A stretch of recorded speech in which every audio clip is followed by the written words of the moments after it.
Bismillahirrahmanirrahim. Assalamualaikum warahmatullahi wabarakatuh. Di sini saya akan menjelaskan mengenai tugas ujian tengah semester mata kuliah kecerdasan buatan.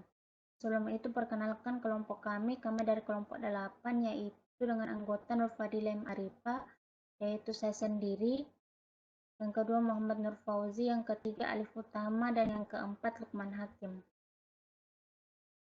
Langsung saja, yaitu part A, yaitu tugas kelompok. Tugas kelompok ini terdiri atas 3 kasus. Jadi kasus pertama, sebuah set permainan dari kereta api terdiri dari 4 tipe bagian trek. Sebagaimana terlihat pada gambar 1, keseluruhan terdiri dari 12 bagian lurus, 16 bagian kurva, dan 2 bagian bergarpu 1 dan 2 bagian bergarpu 2. Setiap bagian lurus dan kurva memiliki sebuah lubang pada satu ujung dan sebuah pin pada ujung yang lainnya. Sebuah bagian bergarpu 1 memiliki satu lubang dan pada ujung yang satu dan masing-masing satu pin pada kedua ujung lainnya. Sebuah bagian bergarpu 2 memiliki satu pin pada salah satu ujung dan masing-masing satu lubang pada kedua ujung lainnya. Dua bagian dapat dihubungkan satu dengan lainnya dengan menyisipkan satu pin ke satu lubang lainnya. Bagian-bagian tersebut bergabung dengan baik tanpa ada salah. Bagian kurva dan bergarpu dapat dibelokkan dan dapat membentuk kurva pada setiap ujung. Setiap kurva dapat membentuk sudut 45 derajat. Berikut gambar 1, yaitu gambar bagian dari permainan rel kereta api. Jadi tugasnya adalah menghubungkan sebuah bagian yang ada menjadi sebuah trek rel kereta api yang tidak memiliki satupun bagian terbuka, di mana sebuah kereta api dapat berjalan dan tidak satupun trek yang tumpang tindih. Yang pertama, pertanyaannya, berikanlah sebuah formulasi yang tepat dalam bentuk kata yang merupakan bagian dari sebuah permasalahan searching, yaitu gambarkanlah state space-nya, fungsi suksesor, initial state, dan goal test. Jadi jawabannya, deskripsinya, sebuah set permainan rel kereta api terdiri dari 4 tipe bagian trek, yaitu 12 bagian lurus, 16 bagian kurva, 2 bagian bergarpu 1, 2 bagian garpu 2. Aturannya, rel kereta api yang tidak memiliki satupun bagian terbuka tidak ada yang tumpang tindih. Jadi rel lurus digambarkan sebagai RL, rel kurva digambarkan menjadi RK, rel garpu RG1, rel garpu 2 RG2. Jadi state space-nya, 4 jenis rel kereta api yang berbeda disusun dan dihubungkan menjadi satu kesatuan tanpa ada bagian yang terbuka dan tanpa ada bagian yang tumpang tindih. RL yaitu rel lurus, RK yaitu rel kurva, RG1 yaitu rel garpu 1, RG2 rel garpu 2. Fungsi suksesornya yaitu yang pertama, menghubungkan semua bagian rel kereta api dengan cara menempatkan dan menghubungkan pin pada rel ke lubang pada rel agar tidak ada pin yang terbuka. Yang kedua, bagian ujung kurva dan bagian garpu dapat dibelokkan menjadi sudut 45 derajat. Selanjutnya initial state-nya, yaitu 4 jenis rel kereta api yang berbeda belum disusun di dalam trek yang kosong. Jadi tujuannya, 4 jenis bagian rel kereta api yang berbeda tersusun tanpa ada bagian yang terbuka dan tanpa ada bagian yang tumpang tindih. Goal test-nya, semua jenis bagian rel tersusun menjadi satu kesatuan rel kereta api di dalam trek tanpa adanya bagian yang terbuka dan tanpa ada bagian yang tumpang tindih. Yang kedua, pertanyaannya yaitu di antara metode beam search yang mana yang Anda pilih dan kenapa? Jadi menurut kami memilih metode BFS, beam search breadth first search, yaitu karena BFS menjamin ditemukannya solusi dan solusi yang ditemukan pasti yang paling baik. Yaitu pada kasus 1, yaitu kasus penyusunan rel kereta api dan dari 4 jenis bagian rel yang berbeda. Keuntungan lainnya dari BFS ini adalah tidak akan menemukan jalan buntu dan tidak ada satu solusi maka BFS akan menemukannya.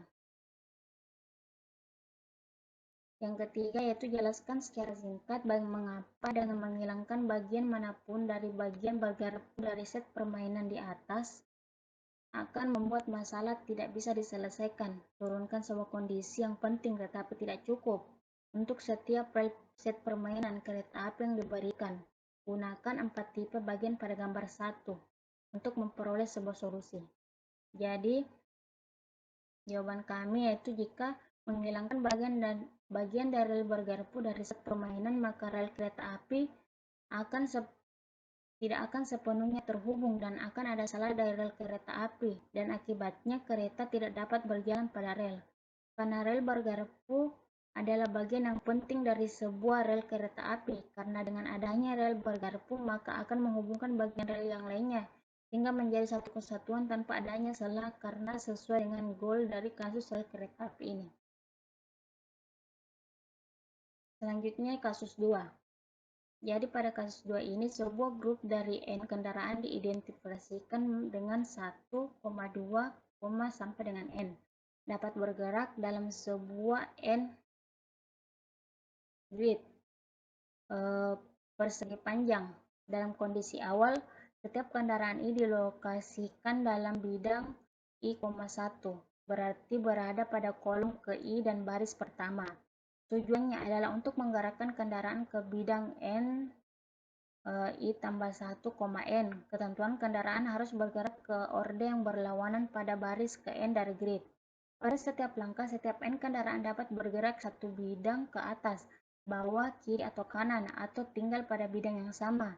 Jika sebuah kendaraan tidak bergerak, satu kendaraan yang bersisian dengannya dapat menumpuk di atasnya, tetapi tidak lebih dari satu. Tidak boleh ada dua kendaraan berada pada bidang yang sama pada setiap akhir dari sebuah langkah. Jadi pertanyaannya pada kasus 2 ini, berapa kira-kira ukuran yang tepat untuk state space dari permasalahan ini? Apakah dalam kurung I N2, apakah II N3, apakah I3 N2N, atau I5 atau 5? Jadi jawabannya yaitu N2. Yang kedua, berapa kira-kira faktor percabangan dari search tree? Jadi faktor percabangan dari search tree adalah 5N. Yang ketiga, anggap bahwa kendaraan I berada pada lokasi XI dan YI. Berapa nilai minimum langkah HI yang harus dilakukan oleh kendaraan untuk mencapai bidang goal stage dengan menganggap bahwa tidak ada kendaraan lain pada grid? Jawabannya adalah 10 langkah.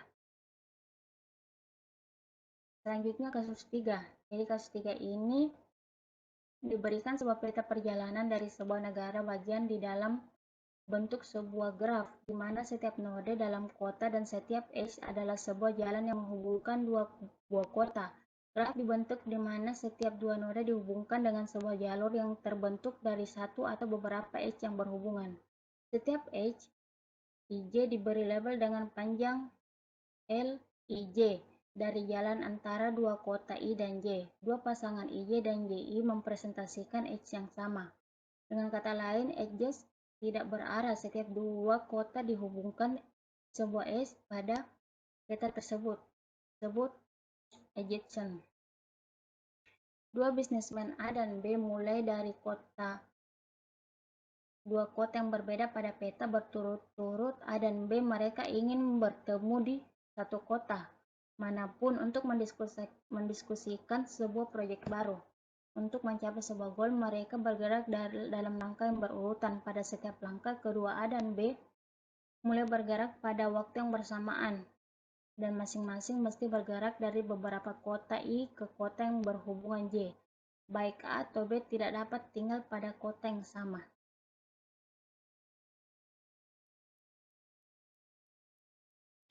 Kita menganggap bahwa A dan B bergerak dalam unit kecepatan.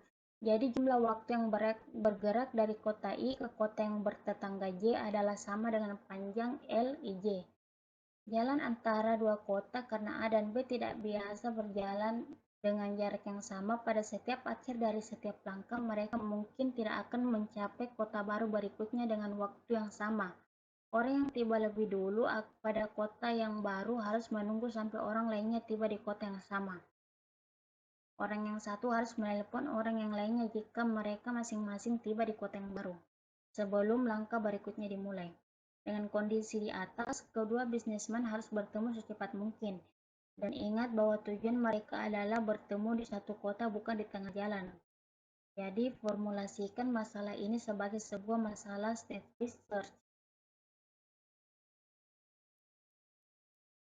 Jadi,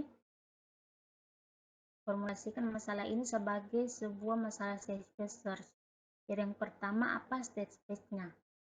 Jadi, kondisi awal dari kasus 3 ini dimulai dari bisnisman A dan bisnisman B. Berangkat dari kota A dan kota B. Kemudian dari bisnisman A dan bisnisman B bertemu di satu kota yang baru yang berada dalam rute. Dan yang kedua, apa inisial dan goal stage-nya? Inisial stage-nya itu yang pertama kota A dan kota B yang disimbolkan dengan A dan B. Yang kedua, kota baru atau kota bertemu disimbolkan 0,0. Kemudian goal stage-nya kota A dan kota B, yaitu disimbolkan dengan 0,0. Kemudian kota baru dengan A dan B. Kemudian apa fungsi suksesornya? Jadi fungsi suksesor dari kasus ketiga ini adalah bisnisman A dan bisnisman B bergerak bersamaan ke kota tujuan. Kemudian apa cost fungsional untuk satu edge? Jadi pada kasus ketiga ini, cost fungsional untuk satu edge jarak tempuh antara kota yang dilalui oleh bisnisman A dan bisnisman B untuk bertemu.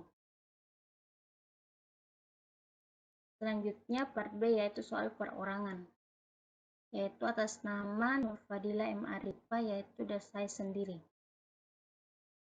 Jadi yang pertama, pertanyaannya menurut kalian kapan suatu objek atau aplikasi dapat dikatakan cerdas?